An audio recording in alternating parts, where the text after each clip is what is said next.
ಅಯ್ಯೋ ಊಟ ಬಸಿ ತಗದ ಗೌಡ್ತಿ ಸಾಕಾತ್ರ ನಂಗ್ ಕೈಲಿ ಆಗುದಿಲ್ಲ. ಊರ್ ಬಾವ ನಿಲ್ಬೇಡ, ಇಲ್ಲ ಅಂದ್ರೆ ಒಂದ್ ತಿಂಗಳ ಹಾಸ್ಪಿಟಲ್ ನಾಗ ಬೀಳ್ತಿ ನೋಡ, ಆ ಪರಿ ಹೊಡಿತೇನೆ ನೀನು. ಏ ಗೌಡ್ತಿಯ ಪಾಪ ಅವಂಗ ಯಾಕೆ ಇಂತ ಶಿಕ್ಷೆ ಕೊಟ್ಟಿಬೇ?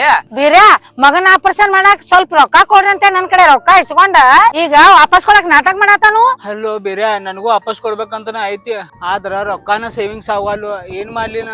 ಹಂಗಿದ್ರ ನೀ ಜಾರ್ ಆಪ್ ಯೂಸ್ ಮಾಡ್ಲಾ? ಯಾರಪ್ಪ ಅದೆಂತ ಆಪ್ಲಿ ಅದ? ಜಾರ್ ಆಪ್ ಇದೊಂದು ಉಳಿತಾಯ ವೇದಿಕೆ ಐತೆ. ಅಲ್ಲೇ ನಿನ್ನ ರೊಕ್ಕ 24 ಕ್ಯಾರೆಟ್ ಗೋಲ್ಡ್ ನಾಗ ಉಳಿಸಬಹುದ. ಚಿಕ್ಕ ಚಿಕ್ಕ ಉಳಿತಾಯಗಳಿಂದ ನಿನ್ನ ದೊಡ್ಡ ಕನಸುಗಳನ್ನ ಸಾಧಿಸಬಹುದ ಜಾರ್ ಡೈಲಿ ಸೇವಿಂಗ್ಸ್ ಜೊತೆಗೆ. ಹೌದು, ಮತ್ ನಾ ಜಾರ್ ಆಪ್ ನಾಗ ಸೇವಿಂಗ್ಸ್ ಮಾಡಕ್ ಮರತ್ನಿ ಅಂದ್ರ? ಡೋಂಟ್ ವರಿ, ಜಾರ್ ಆಪ್ ದಾಗ ಒಂದು ಮೊತ್ತ ಸೆಟ್ ಮಾಡ. ಆ ಮೊತ್ತ ಪ್ರತಿದಿನ 24 ಕ್ಯಾರೆಟ್ ಗೋಲ್ಡ್ ದಾಗ ಉಳಿಸಬಹುದ. ಮತ್ತೆ ಸೇವಿಂಗ್ಸ್ ಆಗಿರೋ ರೊಕ್ಕ ನಿನಗೆ ಯಾವ ಬೇಕು ಅವಾಗ ವಿಡ್ರಾ ಕೂಡ ಮಾಡ್ಕೋಬಹುದ. ಅರೇ ವಾ, ಜಾರ್ ಆಪ್ ನ ರೊಕ್ಕ ಸೇವಿಂಗ್ಸ್ ಮಾಡೋದು ಬಾ ಇಜಿ ಐತ್ಲಾ. ಗೌಡ್ತಿ ನನ್ ದೋಸ್ತ್ ಜಾರ್ ಆಪ್ ನಾಗ ರೊಕ್ಕ ಸೇವಿಂಗ್ಸ್ ಮಾಡಿ ನಿನ್ನ ರೊಕ್ಕ ಕೊಟ್ಬಿಡ್ತಾನ ತಗೋ.